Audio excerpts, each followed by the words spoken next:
De acordo com o relatório do Ministério da Saúde, desde 2008, houve um crescimento acentuado dos casos de sífilis em gestantes e recém-nascidos. A previsão para este ano é de mais 22 mil novos casos da doença. Na cidade de Taubaté, foram 124 casos em 2015. De janeiro até outubro, já são 222, um aumento de 80%.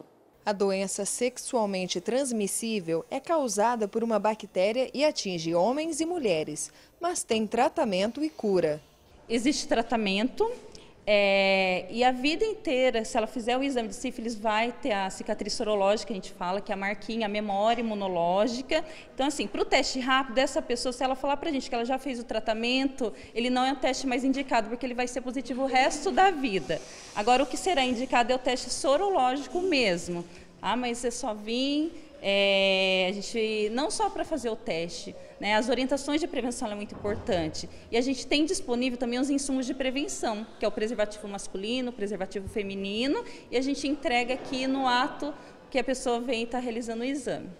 Segundo a coordenadora do ambulatório, é preciso ficar atento aos sintomas.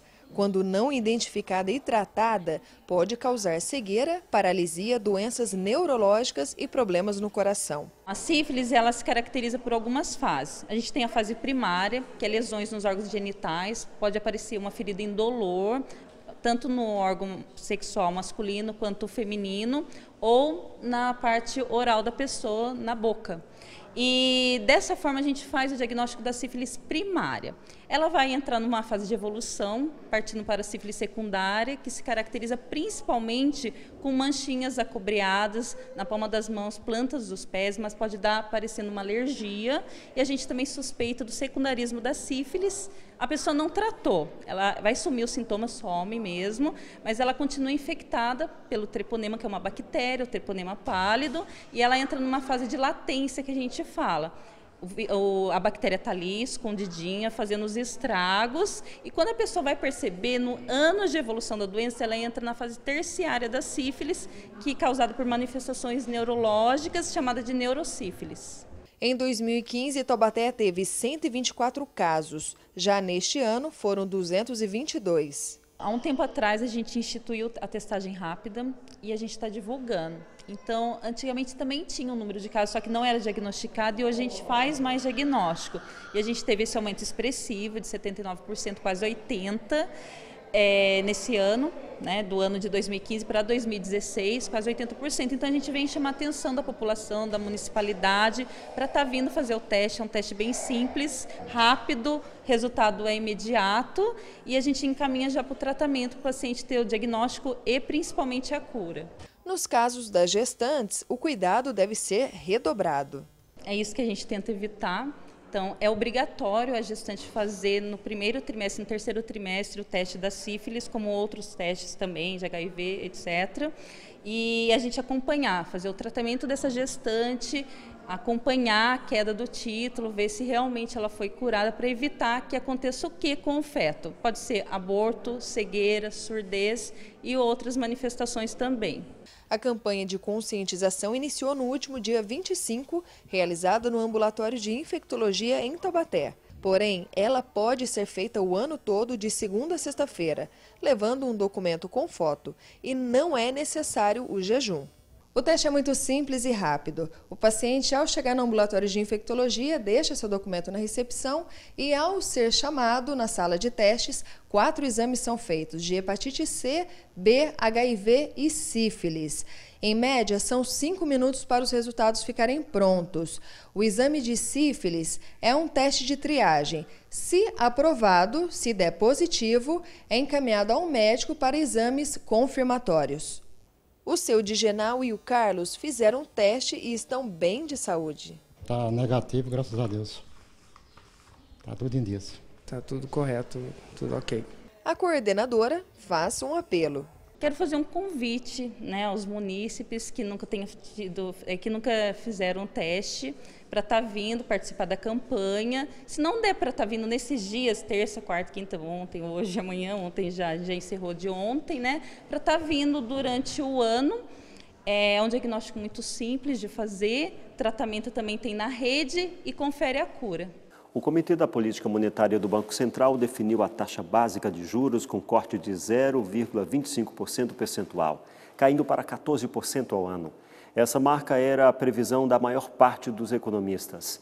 Essa redução para 14% é importante principalmente para o nosso bolso, que em breve vai sentir a diferença nos preços dos produtos. Na última quarta-feira, 19 de outubro, o Comitê da Política Monetária baixou os juros básicos da economia em 0,25%. Com a redução da taxa Selic, ficou em 14% ao ano. Esta foi a primeira queda em 4 anos. A última baixa foi em outubro de 2012, quando a Selic ainda estava em 7,25%, quase a metade registrada hoje. De lá para cá, a alta foi constante e em setembro de 2015 chegou a 14,25% ao ano. A taxa permaneceu nesse valor até outubro deste ano. Foram 32 reuniões consecutivas do Copom sem a redução da taxa Selic. Mesmo com a redução, o Brasil permanece entre os países que cobram os maiores juros no mundo. Não é novidade o fato de presidiários terem acesso a celular. Provavelmente você já deve ter ouvido sobre as inúmeras ligações feitas de dentro da cadeia para aplicar golpes. Os presidiários fingem que estão sequestrando alguém da família da vítima. Só para ter uma ideia, no ano passado, esse tipo de crime deu um prejuízo de quase R$200 mil. E a nossa região não está livre disso.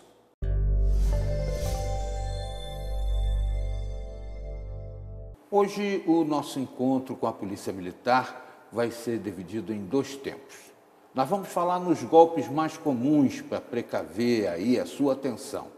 Mas vamos falar também sobre muitos serviços prestados pela Polícia Militar no estado de São Paulo.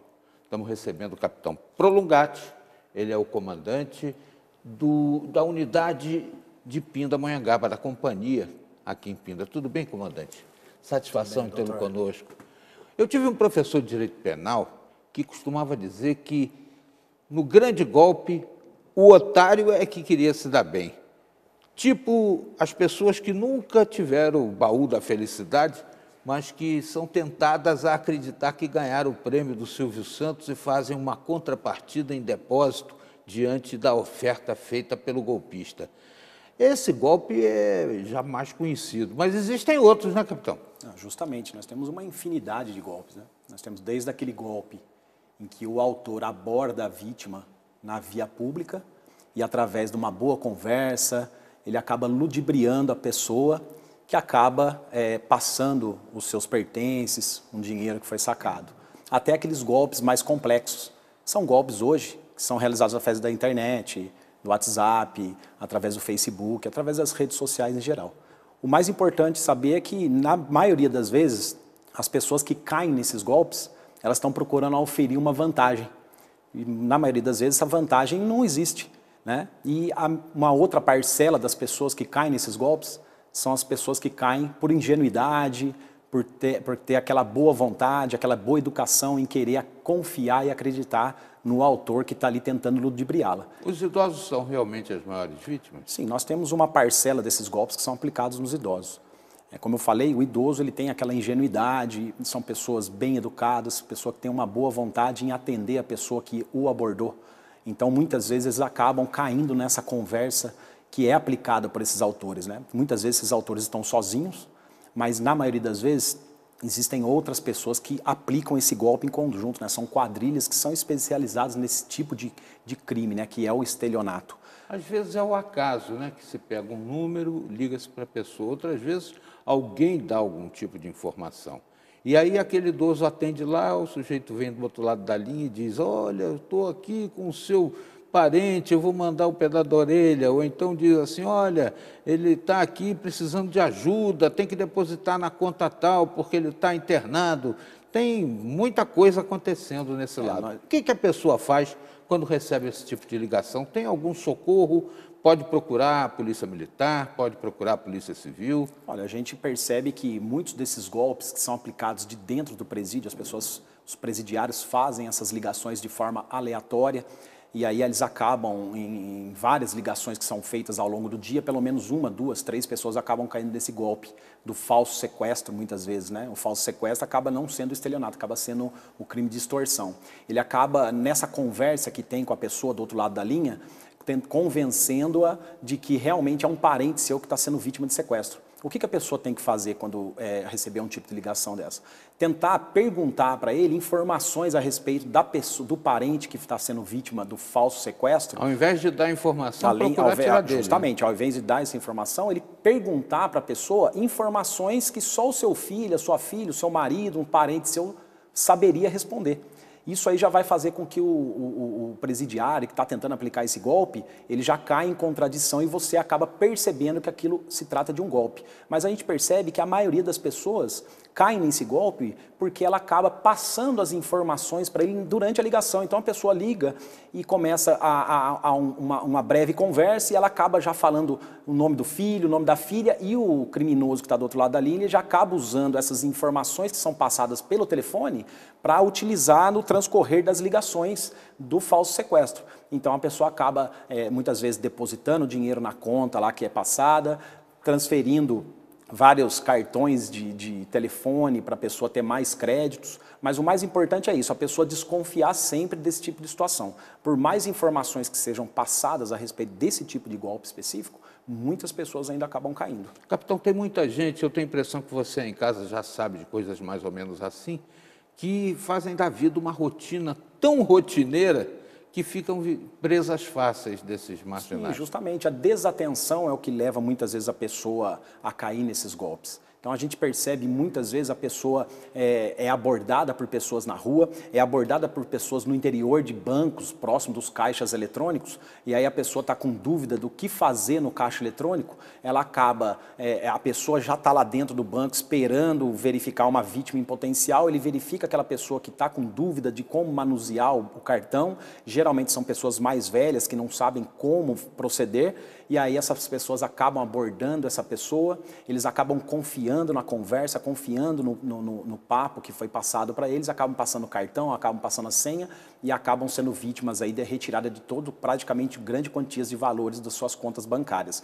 E na rua é a mesma coisa, ela é abordada por essas pessoas e acaba caindo na conversa, sendo ludibriada, passando ali o dinheiro que acabou de sacar, indo no banco e fazendo depósito na conta dessas pessoas. Então nunca dá atenção para estranhos, isso é muito importante. Eu recebi um documento, até com timbre, mostrando que existem sinais que os marginais fazem nos muros das casas e isso já é comunicação para que outro venha fazer lá o ganho. Eu vou lhe pedir para aprofundar esse assunto na sequência da entrevista, daqui a pouco, aqui no Repórter Setorial.